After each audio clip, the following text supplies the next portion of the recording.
제일 먼저 우리가 마음에 담아야 될 중요한 것은 우리는 이미 복이 있는 사람들이다. 우리가 주님의 말씀을 잘 지키고 잘 따를 때 우리에게 복이 생기는 것이고, 잘 따르지 않으면 복이 안 생긴다, 그런 의미가 아니라 우리는 이미 내가 예수 그리스도를 믿음으로 말미암아 이미 나는 복이 있는 사람이다 라는 데서 출발하는 것입니다. 그래서 우리가 이미 복이 있는 사람이기 때문에 우리는 정말 주님 때문에 나는 복이 있는 사람이니까 그 출발점에서 시작해서 내가 이제 주님의 말씀을 기억하고 그 말씀을 따르려고 노력하는 것이 그리스도인들의 삶이다라는 것이 우리가 반드시 잊지 말아야 될 첫 번째 중요한 것입니다. 그래서 마태복음의 산상수훈을 예수님께서 쭉 말씀해 가시면서 제일 서두에 나오는 것이 너희들은 복이 있는 사람이다. 그 복이 있는 이유가 무엇인가? 이게 나와 있는 것처럼 8가지 이유가 다 나와 있는데, 심령이 가난한 자, 애통하는 자, 온유한 자, 쭉 나오는데, 이 모든 것들은 우리가 이미 어느 정도 다 그러한 성품을 다 가지고 있는 것이다. 제가 그렇게 말씀을 드렸었죠. 아직 완벽하지 않지만 우리는 이미 심령이 어느 정도 가난하고, 우리는 어느 정도 애통하고 있고, 우리는 또 어느 정도 온유하고 그런 사람들인 것입니다. 이제 우리가 주님의 말씀을 들으면서 그러한 나를 점점 더욱더 발전시켜서 내가 왜 애통해 하는가, 내가 왜 심령이 가난한 걸 알고 난 다음에 점점 더 그것을 깊게 더 만들어가는 것이지, 내가 이런 게 전혀 없는 사람인데 이러한 사람으로 바뀌어야 된다, 그런 의미 아닙니다. 그러니까 나는 내가 아직 심령이 가난하지 않기 때문에 아직 복이 없다, 그런 의미도 전혀 아니죠. 그러니까 그런 의미에서 이 팔복은 굉장히 산상수훈의 출발점으로서 아주 중요한 것이다. 또 그리고 이것은 외면으로 보여지는 우리의 모습이 아니라 다 내 마음 가운데 일어나고 있는 것들입니다. 하나님은 우리의 마음을 정말 소중하게 생각하시죠. 하나님은 우리가 바깥으로 어떠한 신앙적 행동을 하느냐가 중요한 게 아니라 우리 마음 가운데 내가 어떤 생각을 가지고 어떤 태도를 가지고 살아가고 있는가라는 것이 정말 중요하다고 말하고 있는 겁니다. 거기서 나와 있는 모든 8가지 복들에 해당되는 이 모든 말들은 다 우리 심령에 관한 것이고 우리의 성품에 관한 것이고, 그렇기 때문에 서로 다 연결되어져 있습니다. 오늘 두 번째 복 우리가 보는 거죠. 애통하는 자는 복이 있다. 여러분 애통하는 거 좋아하십니까? 정말 싫죠. 나는 애통하기 싫고 정말 기쁘고 행복하고 그렇게 활기차게 그렇게 살고 싶다. 그런데 예수님께서는 오늘 아주 역설적으로 우리가 애통하는 자이기 때문에, 또 너희가 애통할 그때 바로 그때가 너희가 복이 있는 그때다. 너희들이 복이 있는 이유는 너희들이 애통하는 사람들이기 때문에 그렇다, 그렇게 말하는 것입니다. 이 애통하다는 단어는 그냥 보통 좀 슬프다 그런 뜻이 아니라 아주 깊은 슬픔을 말합니다. 애통하다는 것은 이 보면 펜테오라, 이 단어는 모은, 신음하면서 고통하면서 운다, 그런 뜻입니다. 더 이상 어떤 세상에 어떤 슬픔보다도 더 큰 슬픔, 그래서 어떤 위로도 그 슬픔을 위로할 수 없는 슬픔, 그런 것들을 말합니다. 우리가 상상해보면 내 가족 가운데서 또는 내 주변 사람들 가운데서 내가 느끼는 가장 큰 슬픔은 내가 정말 사랑하는 그 사람이 죽었을 때, 아무런 삶의 소망이 다 끊긴다고 생각될 때, 그럴 때 느끼는 그 고통, 애통, 그런 것들이 오늘 예수님께서 말씀하시는 애통하는 자를 할 때 그 애통입니다. 이 성경에 보면 아주 너무너무 슬퍼서 위로받기 싫다, 어떤 위로도 나를 위로할 수 없다, 그런 표현이 성경에 2번 나옵니다. 하나는 뭐냐면 창세기 보면 야곱이 자기들 요셉이 죽었다는 말 듣고 난 다음에 그는 너무 슬퍼서 어떤 위로도 나는 받지 않겠다, 그렇게 위로를 거절합니다. 세상에 어떤 위로? 난 다 싫다. 그 어떤 위로도 나의 아픔을 치료할 수 없다, 그렇게 말합니다. 또 마태복음 보면 라헬이 그의 자녀가 없음으로 해서 애통해한다, 그런 표현이 나오죠. 이 마태복음에 나오는 이 라헬은 어떤 야곱의 부인이었던, 즉 요셉의 엄마였던 그 라헬, 그걸 의미하기도 하지만 이스라엘 모든 사람들의 엄마를 대표하기도 합니다. 엄마들이 자기 자녀가 이스라엘 나라가 망해서 포로로 잡혀갈 때, 자기 젊은 아들이 잡혀가서 죽는 것을 볼 때 그 마음이 정말 찢어져서 어떤 위로도 나는 받지 않겠다. 우리 보통 살다 보면 아프죠. 시간이 지나면 위로가 되고 또 남들의 위로하는 말들이 나의 마음을 많이 위로할 수 있습니다. 그런데 어떤 경우에는 정말 절망이고 끝이고 아무런 위로도 의미가 없는 그런 아픔이 있을 수 있는데, 바로 그런 아픔이 여기서 말하고 있는 애통하다, 그런 뜻입니다. 그러니까 우리는 왜 애통하는 거죠? 여러분들 가끔 애통해 한다라고 예수님께서 그렇게 말씀하시는데, 여러분은 무엇 때문에 애통해 하십니까? 오늘 이 본문 가운데 보면 애통하는 이유가 두 가지로 나옵니다. 첫 번째 하나는 나 자신의 부족함, 나 자신의 죄, 내가 가지고 있는 나의 죄성, 그런 것 때문에 내가 애통하는 것입니다. 우리 살다 보면 가끔은 내가 잘나기도 하고 내가 잘하기도 하는데 가끔은 보면 나도 모르는 나의 죄성이 내 가운데 있음을 내가 발견할 때가 있죠. 아, 내가 이런 생각을 하다니? 내가 이런 사람이었나? 나도 몰랐던 나의 그런 나쁜 속성, 나쁜 죄성, 그런 걸 만날 때가 있는데 그럴 때 그 사람은 그것 때문에 슬퍼하는 것입니다. 그리고 자기가 가진 그 죄성은 자기 힘으로 어떻게 할 수가 없는 것입니다. 나는 이걸 안 하고 싶어. 나 이거 좀 버리고 싶어. 나 끊고 싶어 정말. 나 정말 이런 내가 싫어. 그런 마음이 있음에도 불구하고 그것이 잘 끊겨지지 않는 것입니다. 잘 사라지지 않는 것입니다. 그것 때문에 그 사람은 할 수 있는 유일한 방법은 그것 때문에 슬퍼하는 것 외에는 다른 도리가 없을 만큼 그 자기가 어찌하게 할 수 없는 본질적으로 가지고 있는 그런 죄성을 느낄 때 그 사람은 애통하는 것입니다. 그런데 그렇게 애통해 한다는 것은 그 자체가 복된 것이다 그렇게 말하는 것입니다. 왜냐하면 죽은 사람들은 애통을 모르죠. 엄마 아빠가 죽어버렸으면 죽은 사람은 자기 자식이 죽어도 슬퍼할 줄 모르는 것입니다. 살아있는 사람만이 자기 자녀의 죽음을 슬퍼하고 있는 것처럼 자기 죄성 때문에 슬퍼할 수 있다는 사실 자체는 그 자체가 복된 것이다. 그것을 알고 있기 때문에 그렇다는 것입니다. 그래서 우리가 지난주에 봤던 것처럼 내가 심령이 가난한 자와 통하는 것입니다. 내가 왜 심령이 가난한 거죠? 내가 잘 못났어가 아니라 난 정말 잘났습니다. 그렇지만 나는 위대하신 하나님을 알고 난다면은 그 하나님과 나의 격차, 그걸 느끼면서 자기의 심령이 가난해진다. 그렇게 말씀드렸던 것처럼 그거와 통하는 얘기입니다. 내가 애통한다는 것은 내 가운데 있는 나의 힘으로 어떻게 할 수 없는 그런 죄성을 느낄 때 나의 마음은 정말 애통한다. 그런 의미를 가지고 있는 것입니다. 첫 번째는 나의 애통함의 이유는 내가 가지고 있는 죄 때문입니다. 우리가 이 죄를 생각하면 아주 가끔은 딜레마에 좀 빠지죠. 하나님이 온 세상을 다 창조하셨습니다. 하나님이 창조하지 아니한 것은 이 세상에 아무것도 없습니다. 그런데 이 세상에는 죄가 있고 악이 있는 것입니다. 그럼 그 악은 누가 만들었습니까? 하나님이 만들었습니까? 하나님이 만들었으면 하나님은 그 악에 대해서 뭐라고 말할 수 없는 분이고 하나님이 과연 좋은 분이냐에 대한 의문이 생깁니다. 그런데 만약 하나님께서 그 악을 만들지 않았다면 하나님 이 모든 것을 만들었다는 말도 맞지 않는 것입니다. 그런 모순이 빠집니다. 이것이 오랜 기간 동안 우리 기독교 학자들을 괴롭게 만들었던 그리스도인들 하여금 아주 난감하게 만들었던 그런 질문들입니다. 이게 많은 설명들이 존재하고 있죠. 존재하고 있는데 이거에 대해서 이제 AD 한 300년에 어거스틴이라는 위대한 학자가 이거에 대한 하나의 답을 내놨습니다. 이 죄라는 것은 이런 의미를 가지고 있죠. 하말테아라는 이 단어는 원래 원뜻 자체는 우리가 양궁을 쏘면 화살을 쏘면 10점에 딱 맞아야 되는 거죠. 쏘는 사람은 목표가 10점입니다. 당연히. 10점을 향하여 활을 쏩니다. 그런데 그 활은 10점에 맞는 게 아니라 9점, 8점에 맞는 거죠.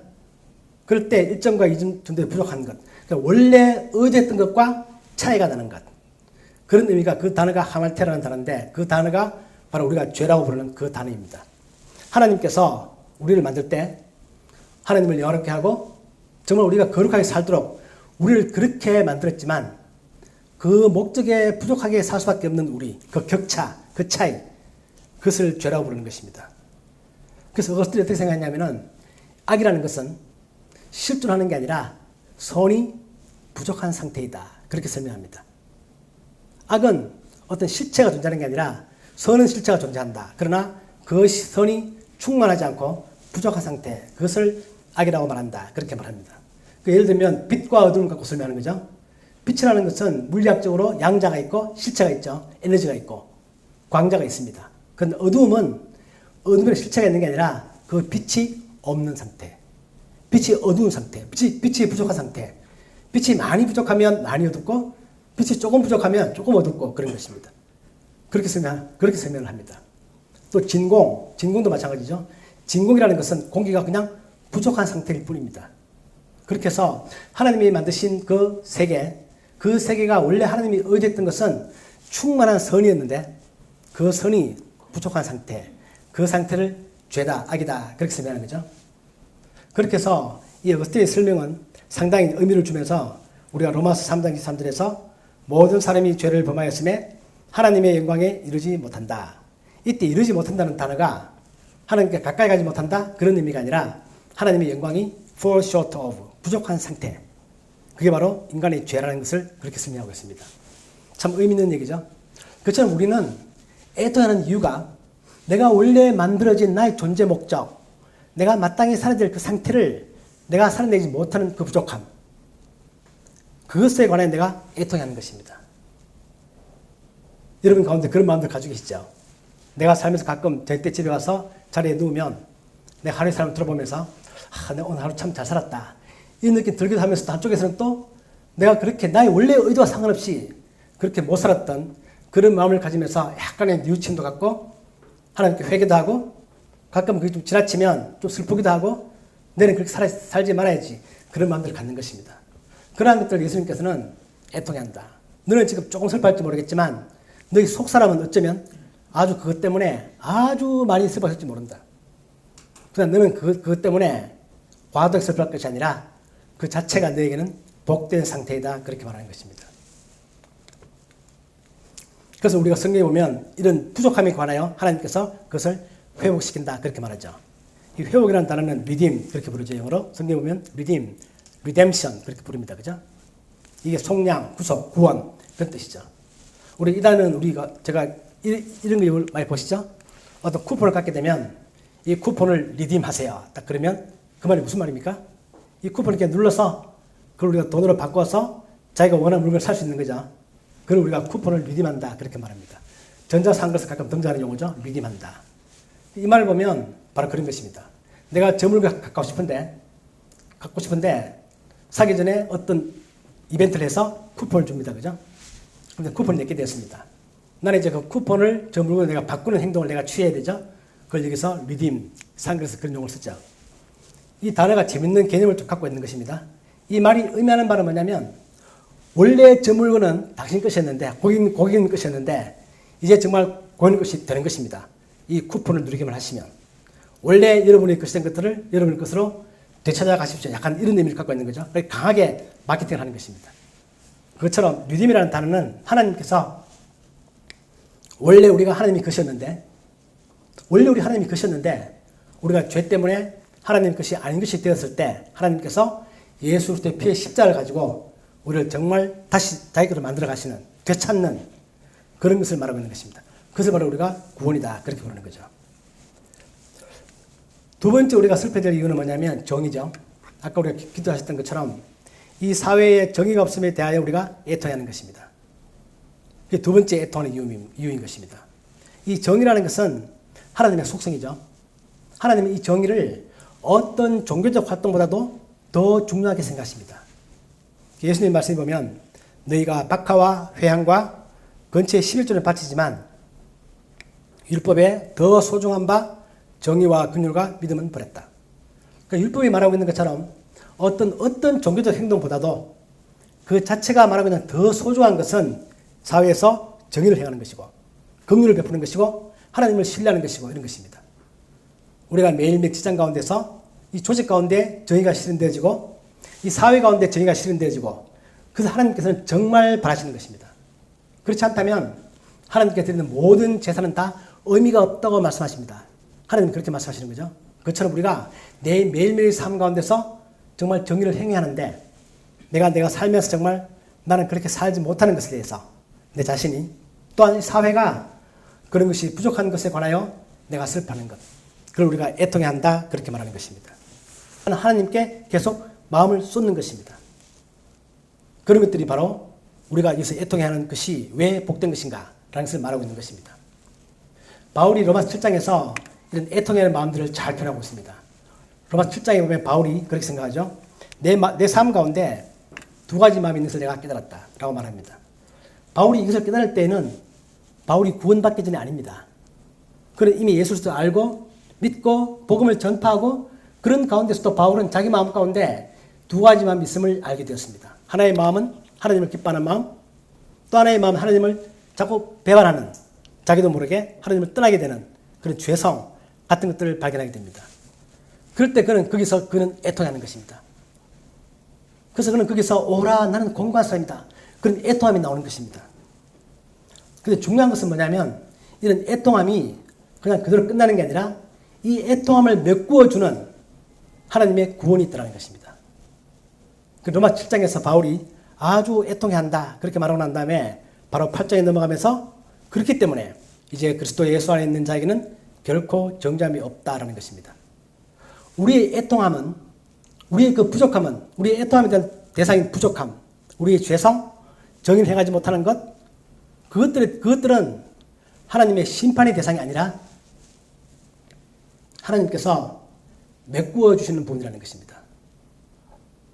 우리가 애통해할 때 나는 나의 죄성 때문에 내가 애통해하고 슬퍼하지만 하나님께서 나의 그 부족함을 향하여 우리를 정죄하는 것이 아니라 그때 하나님께서 하나님의 구원을 통해서 우리의 그 부족함을 메꾸어 준다는 것입니다. 그것이 바로 복음인 것입니다. 그 로마 7장에서 8장 넘어가면서 바울이 깨달았던 것은 바로 그것입니다. 내가 이렇게 애통해하고 있는데 내가 이렇게 부족한 것 때문에 내가 가슴 아파하고 있는데 그러나 나의 그 부족함은 예수 그리스도께서 대신 메꾸어 주심으로 인해서 내가 이제 예수 그리스도 안에 있을 때에는 나의 그 부족함이 정죄의 대상이 아니라 비난의 대상이 아니라 하나님께서 예수 그리스도 통하여 나에게 메꾸어 주시는 바로 그런 은혜로운 자리가 된다는 것입니다. 그것이 바로 복음이고 그래서 하나님께서는 우리가 애통할 때 정말 우리에게 복이 넘친다. 그렇게 말씀하신 이유는 바로 그 공백을 그 부족한 부분을 하나님께서 메우신다는 뜻입니다. 우리는 그걸 메울 수 없는 거죠. 우리는 결코 그것을 메울 수 없습니다. 그래서 하나님께서 반드시 그것을 메워주신다. 그렇게 말하는 것입니다. 이제 이러한 것들을 메워주시는 것을 오늘 본문에서는 하나님께서 위로하신다. 그렇게 말합니다. 하나님의 위로다. 세상의 그 어떤 위로가 나의 이러한 애통함을 메꿔줄 수 없지만 오직 그것을 메꿀 수 있는 분은 하나님이시다. 하나님은 그것을 먼저 우리들의 마음 가운데 위로로서 그것을 메꿔 준다는 것입니다. 이 위로라는 것은 삼위일체 하나님의 중요한 속성입니다. 첫 번째 보면 하나님은 위로한 하나님이죠. 고린도 후서에 보면 바울이 이렇게 말합니다. 찬송을 하다 그는 모든 위로의 하나님이시다. 우리의 모든 환난 중에서 우리를 위로하사 우리로 하여금 하나님께 받는 위로로서 모든 환난 중에 있는 자들을 능히 위로하게 하시는 하나님이시다. 그렇게 말하는 거죠. 하나님은 정말 세상의 모든 위로의 하나님. 하나님의 그 중요한 수순 하나는 바로 위로라는 것입니다. 둘째는 또한 예수 그리스도의 사역이기도 하십니다. 성자 하나님의 위로이기도 하는 것입니다. 이사야 61장에 보면 주 여호와의 영이 내게 내리셨을 즉 메시아에게 내리시는 거죠. 여호와께서 내게 기름을 부으사 가난한 자에게 아름다운 소식을 전하게 하시고 뒤에 가면 모든 슬픈 자를 위로한다는 것입니다. 이 세상에서 고통을 당하는 많은 사람들을 위로하는 것은 메시아의 중요한 역할이고 사역입니다. 그래서 예수님께서도 누가복음 4장에 보면 바로 이걸 읽으면서 이 예언이 나에게 이루어진 것이고 이제 내가 하는 모든 일들은 이 세상에서 죄 때문에 괴로워하고 고통 가운데 괴로운 모든 사람들을 위로하는 것이 메시아 성자 하나님의 위로다라는 것입니다. 세 번째는 그 무엇보다도 성령 하나님의 위로죠. 이 성령 하나님은 정말 그 사역의 주된 목적이 위로고 또 그분의 이름도 이 위로라는 의미를 가지고 있습니다. 우리가 예수님께서 말씀하신 것처럼 내가 아버지께 구하겠으니 그가 또 다른 보혜사를 너희에게 주사 영원토록 너희와 함께 있게 하겠다. 또 다른 보혜사? 이 보혜사라는 단어가 그리스어 원어로 보면 파라클레토스라는 단어죠. 이 보혜사라는 뜻입니다. 이 파라라는 단어는 우리가 많이 아는 단어죠. 파라. 우리가 파라철치 그렇게 부르죠. 우리 선교단체를 파라철치 그렇게 부릅니다. 왜냐하면 교회 옆에 있어서 그 교회를 돕는 조직. 그런 의미에서 선교단체가 이제 파라철치 그렇게 부르는데 그래서 이 파라라는 것은 옆에 있다 그 뜻입니다. 그래서 파라클레토스라는 보혜사 이름은 우리 바로 옆에 있어서 우리를 위로하는 분이다 그런 뜻입니다. 오늘 본문 가운데서 애통하는 자는 복이 있나니 그들이 위로를 받을 것입니다. 이 위로는 여기 보면 파라떼손타 이 단어는 파라클레 떼손타는 이것과 같은 단어고 의미만 바뀌는 것입니다. 그래서 오늘 위로라는 것이 오늘 그들이 위로를 받을 것이며 이 위로가 보혜사의 의미를 가지고 있는 것입니다. 같은 단어가. 그렇게 해서 성령은 하나님께서 우리들에게 보내주셔서 항상 우리 옆에 있으면서 우리의 마음 가운데 그 위로를 주시는 분 그런 의미를 가지고 있는 것입니다. 그 성령 하나님이야말로 정말 우리들의 마음 가운데 우리가 애통해할 때 우리에게 위로를 주시고 우리의 마음에 부족한 부분들을 메꿔주시고 우리로 하여금 그 슬픔 때문에 낙담하지 않고 힘을 가질 수 있도록 다시 일어날 수 있도록 그렇게 힘을 주는 분, 그런 분이 바로 성령 하나님이십니다. 이렇게 하나님은 삼위일체 하나님이 우리를 위로하고 싶어 하시고 우리가 슬퍼할 때, 애통할 때 애통하는 그 상태가 정말 복 있는 상태이며 왜냐하면 그것은 바로 하나님을 인지하고 있는 것이고 내가 하나님을 인식하고 있다는 뜻이고 또한 그 공백을 하나님께서 메꾸어 준다는 사실을 내가 알고 있다는 뜻입니다. 그렇기 때문에 우리는 바로 복 있는 삶이다. 그런 것입니다. 이 위로라는 것은 지금 이 땅에서 주어지지만 제일 마지막 그 위로가 완성되는 시점은 역시 예수님께서 재림하시고 이 온 천하가 다시 새하늘과 새 땅으로 만들어질 때입니다. 그 새로운 창조 하나님의 위로가 역시 요한계시를 보면 위로가 많이 등장되어 있습니다. 그들의 눈에서 모든 눈물을 씻어주신다. 우리 이 땅에 살면서는 우리의 모든 눈물이 완벽하게 씻겨지지 않을 수 있습니다. 순간순간적으로 성령의 위로가 있고 하나님의 위로가 있지만 그는 살면서 내내 우리가 겪는 하나의 중요한 감정은 슬픔이고 철학자들이 말하고 있는 것처럼 슬픔이라는 것은 인간이 가지고 있는 아주 본질적 감정입니다. 그 슬픔이 없으면 사실 인간이 아닌 거죠. 그처럼 우리의 슬픔은 그렇게 계속되어지는 것이지만 그러나 마지막 때 하나님께서 우리의 모든 눈물을 우리의 눈에서 다 씻어주신다. 그렇게 약속하시고 또 21장 마지막 장에 가보면 새하늘과 새 땅을 보니 하나님이 그들과 함께 계시고 모든 눈물을 그 눈에서 닦아주신다. 다시 사망이 없고 애통하는 것이 그때는 없다는 것입니다. 우리가 애통하는 것은 이 땅에서 우리가 살아있는 기간 동안에 80년, 90년, 100년 사는 그 기간 중에만 우리에게 있는 것입니다. 반드시 끝날 때가 있고 이 땅에 우리가 살 때는 그 애통하는 것이 그런 두 가지 의미에서 애통한다면 그 애통은 정말 우리의 마음 가운데 오히려 우리가 살아있음을 증명하는 것이고 우리 하나님을 신뢰하는 것이고 그런 마음을 갖는 것이다. 그럴 때 정말 우리에게 복 있는 사람들이고 우리들은 이미 어느 정도 그런 마음들을 다 가지고 있다고 말씀하시는 것입니다.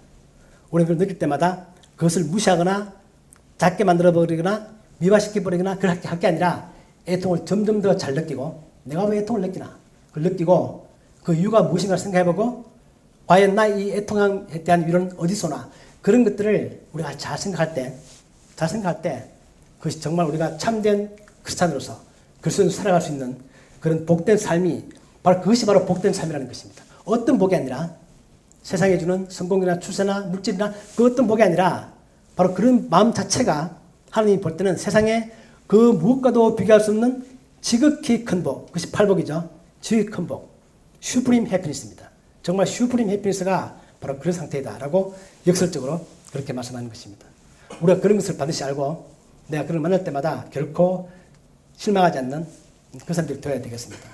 이사야 4장 보면 하나님이 그렇게 말씀합니다. 너희 하나님이 이르시되 너희는 위로하라 내 백성을 위로하라. 우리는 주님으로부터 이렇게 위로를 받고 또한 동시에 우리 주변 사람들 가운데서 아직 이걸 잘 모르는 사람들에게 그들이 슬플 때 그들이 위로하는 것 그건 역시 또한 우리가 해야 될 일들입니다. 하나님 우리에게 맡기는 일이죠. 나의 백성을 위로하라. 하나님 우리들에게 그렇게 말씀하십니다. 그러니까 우리는 이러한 마음을 가지고 우리 주변 사람들을 위로할 수 있는 또 그런 사람이 되기를 예수님 이름으로 축복합니다. 아멘.